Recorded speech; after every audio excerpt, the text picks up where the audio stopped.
Hi everybody, this is methlokaiju, and today I'm going to be doing a review of the first episode of Ultraman Orb Origin Saga. Now the reason why I'm doing a review of this series is because not many of you can access it, and I do kind of want to give you guys a summary about it.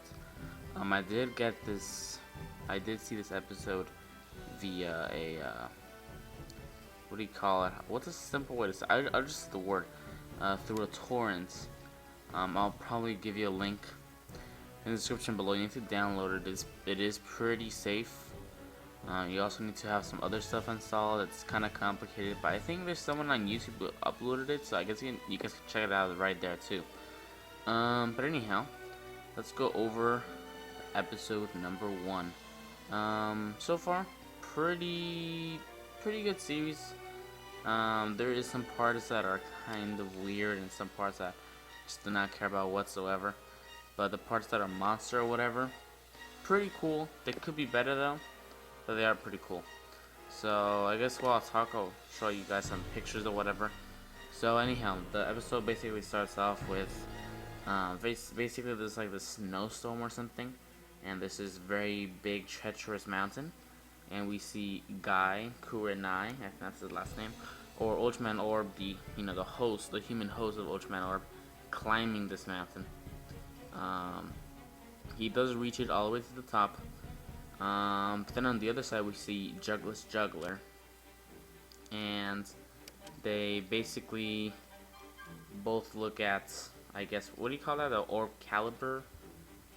Am I saying that correctly? Orb Caliber, or it's this like blue ring thing. It looks really weird, and within it the Orb Caliber is in it. So it's kind of weird. Jugless Juggler tries to get the Orb Caliber, but it fails.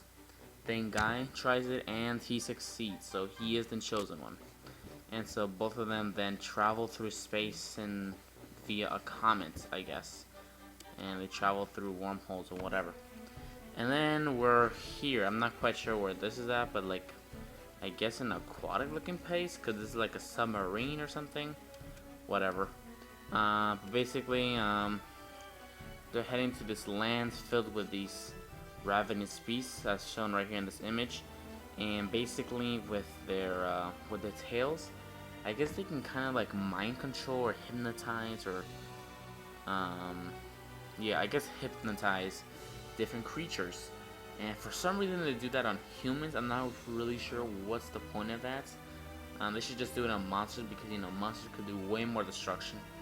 I know humans could shoot nuclear bombs and not a ton of destruction. Well, these humans right here, they don't seem to have that type of technology. So I'm not quite sure why they're targeting such small things like humans. Yeah, I guess this one creature, I guess, stinks two humans, and they both fight. Now this creature is known as a Bezelzebub, or what is it again? Bezelzebub or something. Beelzebub? Is it Beelzebub? I think it might be, or Beelzy, Beelzy. I don't know. Whatever. But I'll just call it Beelzy just for now. So yeah, the two humans fights, whatever. And then that's when Guy comes in. He does fight the two humans as well as Jugless, or excuse me, I don't know why I keep getting his name incorrectly, or whatever. Jugless Juggler. They both fight the two ravenous human beings.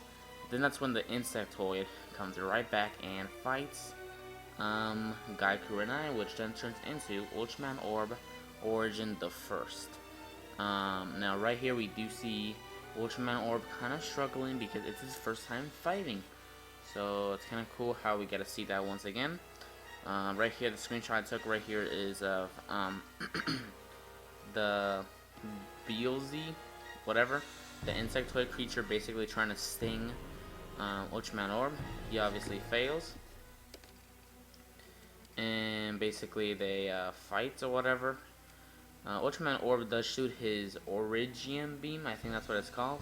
But he does fail pretty miserably, shoots in the air and then hits some mountains because it's his first time using it.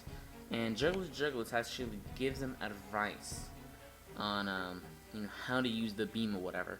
So it seems Jugglers definitely more in tune with all these powers, and I guess definitely knows how to control his powers, I guess, or something. I don't know, but I guess he's more experienced. That's what I meant to say. The beam does absolutely nothing. Or does it? Does it do absolutely? No, actually, it kind of slices off one of this insectoid's giant claws or whatever. It does tear it off, but the insectoid then shoots a fireball, and that hits Ultraman Orb. And I guess it just and then that's when Ultraman Orb gets defeated, literally. Turns back into human form in the end, I guess, just for now. And then later on we continue on with basically the story of these insectoid creatures. So we get a look at this guy right here, which looks pretty weird. I guess he's kind of like the ringleader or something, and I guess he can control and talk to the queen of these insectoid creatures, which, as you can see in this image, is the one all the way on the top right here. So yeah, that's the queen. These other ones right here are kind of like the little minions or whatever. It's very weird because that human seems to tell the queen what to do, and then the queen tells the little insectoid creatures what to do, and then the little insectoid creatures tell other creatures, like, I don't know, it could be a kaiju or a human, what to do. So very weird. I don't know what why they have such a long process or whatever. Who cares? So I guess the queen is just sitting there, just sending these Beelzebubs, or I'm sorry, I don't even know what the name is. Is it Beelzebub, or is it just Beelzy, or I don't know. I don't even know how you pronounce it. So yeah, and they do notice an Earthtron as well as a King Gesher are fighting, and so the queen does send out two of these little creatures. They sting them, and then I guess they mind control them, I guess you can say, and they just fight. I guess it's for entertainment purposes, I suppose, maybe, I don't know. But then we get back with Ultraman Orb Origin the first, as well as the insectoid creature. Do fight once again, this time with a little bit more experience from Ultraman Orb. And then that's when the insectoid creature flies right towards Ultraman Orb. Ultraman Orb like kind of slides, I guess you can say, and then shoots the beam right at the chest. I guess it kind of slices through or something. Like, it doesn't go physically through, but they do have an undershot where it looks like you can kind of see like flesh or whatever. So I don't know, but basically Ultraman Orb does that, and then the little creature dies, and that's the end. Episode 1, pretty decent. I think it could be better, to be honest, but pretty decent. So yeah, tell me down below. What are your thoughts on this episode? Have you seen it? If you haven't seen it, then I guess check the link below, or just go on YouTube. Hopefully you'll find it. And yeah, that's basically it for this video. Subscribe, like, and comment. This is methlokaiju signing out.